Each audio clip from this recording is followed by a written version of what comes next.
안녕하세요. 워싱턴 윤준혜의 윤주입니다. 제가 요 며칠 동안 꿀 휴식을 즐기고 있어요. 일이 없냐고요? 아니요. 일은 계속 했는데 아들이 교회에서 수양회를 가가지고 4일을 오로지 저만을 위한 시간을 보내고 있거든요. 내일 돌아오는데 보고 싶긴 해요. 저는 가게에 오전엔 주로 혼자 있는데요. 혼자 있을 때 남자 혼자 가게를 들어오면 무서워요. 겉모습이나 인종으로 차별하면 안 되지만 요즘 세상에 어디 좀 무섭나요? 그래서 가게에 혼자 있는 시간에 남자 손님이 특히나 험상궂게 생긴 남자 혼자 가게로 들어오면 저도 모르게 경직이 되고 심장이 막 뛰고 그래요. 물론 여자친구나 아내의 선물을 사러 남자 혼자 쇼핑을 하는 경우도 있긴 하지만 제가 강도를 당한 트라우마 때문인지 남자 혼자 가게로 들어오는 건 무조건 싫어요. 어제 아침에 키는 서장훈 씨만 하고 마스크를 썼는데 표정은 무뚝뚝 험상궂어 보이는 남자가 가게로 혼자 들어왔어요. 공사 일을 하시는지 어깨에는 흙 가루들이 잔뜩 묻어있는 작업복 차림이었죠. 심장은 미친 듯이 뛰기 시작하고 제가 말을 걸어도 별 반응이 없어서 더 무서웠어요. 그러더니 뒤쪽에 있는 옷을 보여달라며 저를 부르는데 뒤로 몰아서 나를 못 도망가게 하려고? 막 이런 생각만 들고 그때 이 드레스 사이즈 라지 있어요? 이건 라지 없어요. 스몰만 남았어요. 그럼 그거는 스몰로 주세요. 아, 여자친구가 2명이신가 봐요? 한 분은 스몰 사이즈, 한 분은 넉넉한 라지 사이즈? 그렇게 농담을 했더니 그제서야 험장궂었던 눈꼬리가 살짝 내려가는 거 있죠? 그러더니 한술 더 떠서 난 여자친구가 10명이에요. 와, 정말요? 그럼 선물을 매번 10개씩 사야 하는 거예요? 와, 돈 많이 벌어야겠어요. 역시나 작은 농담 한마디는 분위기를 부드럽게 해줘요. 청취자분들 농담 좋아하세요? 흔히들 상대가 빵 웃을 만한 말, 어이없어 하는 말, 말도 안 되는 말을 늘어놓고 에이 농담이야 라고 말하는 경우 흔하죠. 그런데 이 농담이 상대의 기분을 상하게 하는 경우도 있어요. 난 재미있는 농담으로 던진 한마디인데 도가 지나치는 경우입니다. 몇 년 전에 TV에서 봤던 완전 선 넘은 농담이 생각나요. 나름 이슈가 됐었던 사건이어서 아마 기억하시는 분들 많으실 거예요. 한 3년 전인가 4년 전인가 미국 아카데미 시상식에서 화제가 됐었던 일이었죠. 배우 윌 스미스가 코미디언 크리스 락의 뺨을 때리는 장면 혹시 보셨나요? 크리스 락은 원래 농담이 심하기로 유명한 코미디언이긴 해요. 늘 아슬아슬하죠. 흑인이 백인 경찰총에 죽는 것은 반문명적 행동을 하기 때문이라며 깜둥이가 다 죽었으면 좋겠다 라는 식의 흑인 비하 발언을 한 적이 있었죠. 백인이 했다면 용서받을 수 없는 말을 하고선 나도 흑인인데 농담이었어 라며 빠져나갔었죠. 자신을 깎아내리며 하는 농담 별로예요. 2016년 아카데미 시상식에선 동양인 아이들을 불러내서 괴상한 동양식 이름을 붙여서 좌중을 웃기려 한 적도 있었어요. 내 농담이 불쾌하다면 트위터에 띄워라. 물론 스마트폰도 이 아이들이 다 만들었다. 라면서 아시아는 아동 노동을 착취한다는 부정적 인상까지 덧씌웠었고요. 간담이 서늘해지는 끔찍한 농담이란 비난이 들끓어도 크리스 락은 못 들은 척했죠.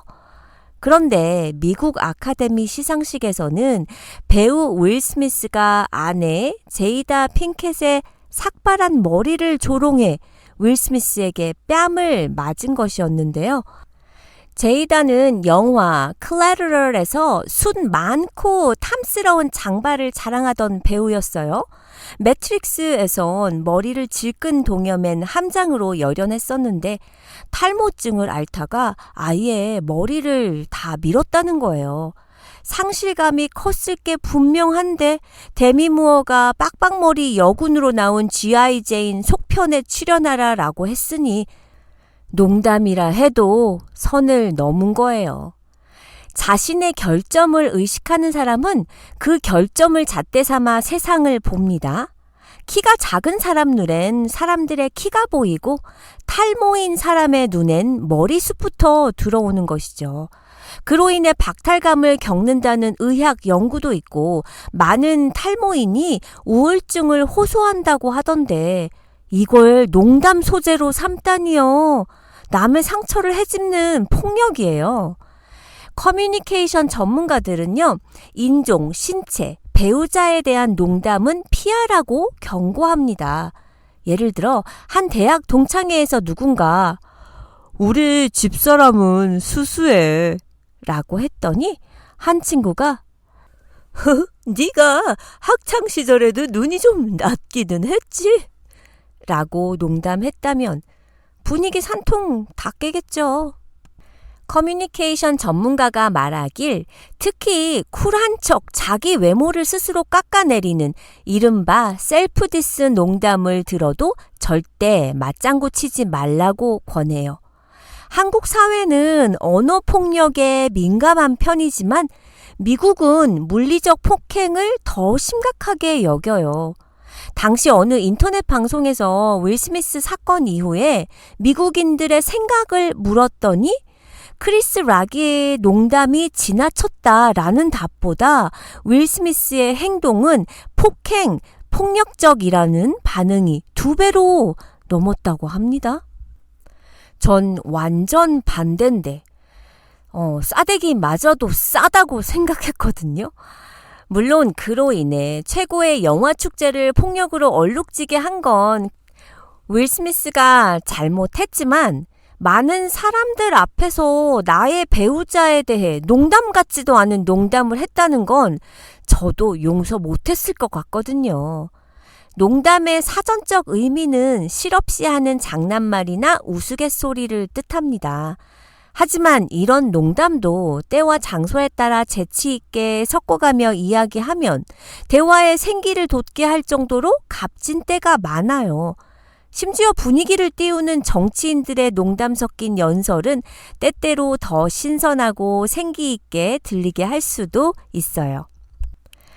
조직의 활기를 불어넣는 약방의 감초 역할이라고 할까요? 그래서 미국의 대통령 연설문 작성 과정에는 농담이나 유머를 중간중간에 넣어주는 작가까지 참여할 정도라고 합니다.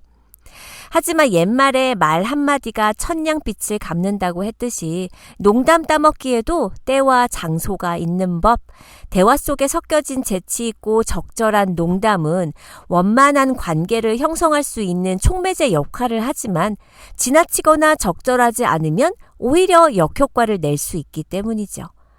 윌 스미스에게 뺨을 맞은 크리스 락처럼 말이에요. 어쨌든 현대사회는 말 잘하는 사람이 성공하는 시대라고 하지만 농담의 정도도 때와 장소, 그 대상에 따라 적절하게 조절해서 할 수 있는 센스가 필요해 보입니다. 우리 여자들은 늘 유머가 많고 재미있는 사람을 좋아해요. 유머러스한 사람을 안 좋아할 사람은 없어요. 결혼 전에도 술집이나 식당 같은 데서 남자가 대시를 하는 경우 재미있는 사람이면 전화번호를 교환할 확률은 2배가 되었던 것 같아요. 배우자나 연인의 조건으로 가장 많이 꼽는 것 중 하나가 재미있는 사람입니다. 유머가 제법 있는 남자는 열에 서너 정도는 될 테니까 훈남보다는 찾기가 좀 쉬운 편이에요. 아주 웃기는 정도는 아니어도 분위기를 맞춰서 농담을 좀 할 수 있으면 지나치게 진지한 쪽보다는 훨씬 괜찮으니까요. 재치 있는 말로 남을 자주 웃기는 사람들은 인기가 늘 많아요. 오라는 곳도 많고 사람들이 좋아합니다.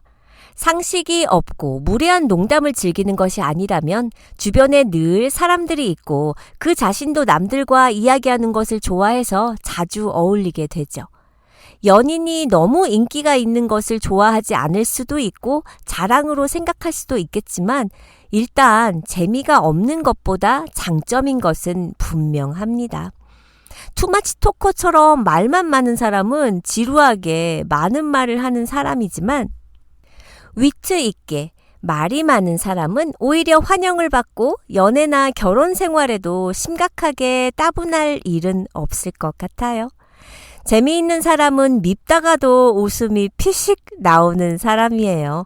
미워하려고 해도 밉지 않은 스타일? 주변 지인 중에 이런 사람이 있는데 가족들 사이에서 사업적으로 많은 사고와 무리를 일으켰는데도 자기가 저지른 일들에 비해 훨씬 미움을 덜 받더라고요. 화가 났다가도 만나면 또 웃게 되는 그런 사람인 거죠. 이런 사람들은 유머가 생활화되어 있기 때문에 입을 열면 상대가 웃지 않고는 못 배기게 만들죠. 그런데 유머러스한 사람들에게도 리스크는 있어요. 잦은 농담으로 생기는 오해와 잡음은 감당해야 할 몫입니다. 재미있는 사람은 다소 가벼워 보일 수 있고 농담 때문에 크고 작은 구설수에 오를 수도 있어요. 원래 말이 많으면 그만큼 실수도 탈도 많아지기 마련이니까요. 근데 또 개그맨들을 보면 어디서 만나도 늘 저렇게 웃길 것 같았는데 오히려 집에서는 웃기지 않는다는 개그맨들의 가족 얘기를 들어보면 웃기는 사람과 웃기는 일을 하는 사람의 차이를 알겠더라고요. 확실히 해야 할 건 개그맨이고 아니고서를 떠나서 우리 여자들은 나를 웃게 해주는 남자를 좋아한다라는 것입니다. 병원이나 경찰관 같이 왠지 위험이 느껴지고 어려운 상대를 만날 때는 긴장을 하게 되죠. 그래서 때론 상대가 가벼운 농담을 건네준다면 한층 마음이 편해집니다. 저는 저희 딸아이가 척추 측만증 진단을 받고 매달 3군데의 병원을 함께 다니는 동안 지칠 수 있었던 딸아이에게 끊임없이 웃게 해주고 친구처럼 농담을 건네준 의사 선생님을 잊을 수가 없어요. 수술을 앞두고는 와, 너는 얼굴도 이쁜데 수술하면 미스 코리아 나가야 할 거야. 척추를 피는 수술을 하면 키가 몇 센치는 훅 커지거든? 너 수술하고 학교에서 6개월은 무거운 거 들면 안 되니까 멋진 남학생들을 좀 많이 부려먹어 봐봐. 라는 말로 아이를 웃게 해주셨었죠. 그래서 어떤 정신과 의사는 첫 면담을 시작할 때 농담부터 꺼낸다고 하더라고요. 일단 의사 환자 관계를 부드럽게 만들어주기 위함이 가장 큰 목적이고요. 또 긴장한 마음을 풀어주는 것이죠. 하지만 단지 분위기만 밝게 하려는 것이 아니고 진단적 목적도 있다네요. 정신과 의사이고 정신적인 질환이 있어 의사를 찾은 환자이다 보니 환자가 만약 농담을 이해하지 못하거나 모욕을 당했다면서 화를 낸다면 유머를 오해하는 환자는 보통 증상도 심하고 예후도 나쁘다고 하고요. 반대로 먼저 농담을 던지는 환자라면 대개 경과가 밝다고 하네요. 이렇듯 인간은 즐거울 때만 농담을 즐기는 것이 아닙니다. 사실 정말 우스운 유머는 대개 블랙 유머예요. 권력의 비굴한 처지, 부끄럽고 무능한 일상, 그리고 두려운 폭력과 죽음에 관한 것입니다. 압도적인 고통과 갈등, 긴장과 두려움을 일거에 해소해 주는데요. 한 사형수는 교수형을 당하기 직전에 저 교수대는 안전한가요? 라고 농담을 던졌대요. 암살범에게 저격당한 전 대통령 로널드 레이건은 수술 직전 주치의에게 당신이 공화당원이기를 이라며 유머를 건넸다고도 합니다. 성 라우엔시오는 화형을 당하자 석쇠 위에서 이렇게 외쳤다고 해요. 이쪽 면은 이제 well done, 다른 쪽을 구워라 라고요. 유머는 오히려 힘든 시기, 고통받는 집단에서 넘쳐나는 것 같아요. 유대인의 유머가 재치있고 조선시대 하민층의 해학이 와닿는 이유이지 않을까요? 경찰, 군인, 소방관, 외과의사 등 스트레스를 많이 받는 집단은 전통적으로 독특한 유머 코드를 가지고 있는데 이는 스트레스를 견뎌내는 방법이라고 합니다. 하지만 외부인은 금방 이해하기 어려운 유머 코드. 왜냐면 경찰관이 현장에서 농담이다 하다니 시민 안전이 장난이란 말인가? 의사가 수술실에서 유머나 짓거리다니 환자 생명이 우습단 말인가? 라는 말들을 들을 수는 없으니까요. 저희 형부의 친구 중에 농담을 입에 달고 사시는 분이 계세요. 저는 그분을 처음 만났을 때 도대체 언제가 웃어야 할 타이밍인지를 모를 정도로 진담 속에 끊임없이 농담이 섞여 있는 거 있죠. 분위기 엄하다 싶으면 바로 농담이야 농담 이러고 자신이 한 농담으로 인해 주위 사람들이 웃어주고 호응해주면 본인만이 무슨 분위기 메이커인 양 다른 사람들에겐 말할 기회조차 안 주고 혼자 떠드시는 거예요. 그런데 저의 눈살을 찌푸리게 만들었던 건 개그 욕심이 지나쳐서 지인들 앞에서나 공적인 자리에서 자기 아내를 개그의 소재로 삼아 하하호호 하고 있는 겁니다. 뭐 그리 심한 농담은 아니었지만요. 정말 듣기 안 좋더라고요. 언젠가 한 방송인이 고위층과 있었던 자리에서 유머를 적절히 구사하는 것이 얼마나 어려운 것인지에 대해 고충을 털어놓은 걸 들은 적이 있었어요. 지나치게 딱딱한 유머를 구사하면 분위기가 썰렁해지기 쉽고 그렇다고 지나치게 문란한 농담만 하면 상대가 눈살을 찌푸릴 위험이 있기 때문이라는 거죠. 친한 친구 사이끼리야 성을 소재로 삼거나 상대방의 콤플렉스를 소재 삼아 농담할 수 있지만 그건 어디까지나 상대와의 관계가 우린 친해서 이 정도는 받아줄 수 있어 라는 동의 관계가 성립되어 있기 때문에 가능한 것이고요. 처음 만난 중요한 사람과 나눈 대화에서 상대방의 외모를 가지고 농담을 한다면 상대방은 기분 나빠할 것이고 그렇다고 자신의 외모를 가지고 유머를 구사하면 비웃음을 살 가능성이 있고 아무리 좋은 것도 적절하지 않으면 빛이 나지 않는 법입니다. 인신공격이나 남의 허물을 저격하는 네게티브한 유머보다는 사람을 살리고 활력을 주는 긍정적인 유머가 훨씬 귀하겠죠? 혹시 어려운 시기를 지나고 계신 청취자분들 계신가요? 어려운 시기야말로 농담이 절실한 때인지도 몰라요. 힘든 일을 겪으면 나도 모르게 시야가 좁아져서 나 자신밖에 보지 못하고 또 모든 걸 심각하게 받아들이기 마련이거든요. 잠깐이라도 힘을 빼고 시선을 바깥으로 돌려 즐거움이 될 만한 것을 찾아보세요. 사람들과 가벼운 농담을 주고받는 것도 좋고 유머 콘텐츠를 찾아보는 것도 좋아요. 불안과 우울 속에서 길어 올린 농담은 그야말로 산소 마스크가 되어줄 것입니다. 터지는 웃음에 긴장이 풀리고 걱정과 두려움으로부터 잠깐이나마 해방되는 느낌을 느낄 수 있다면 충분하겠죠? 청취자분들, 우리는 다음 시간에 만나요.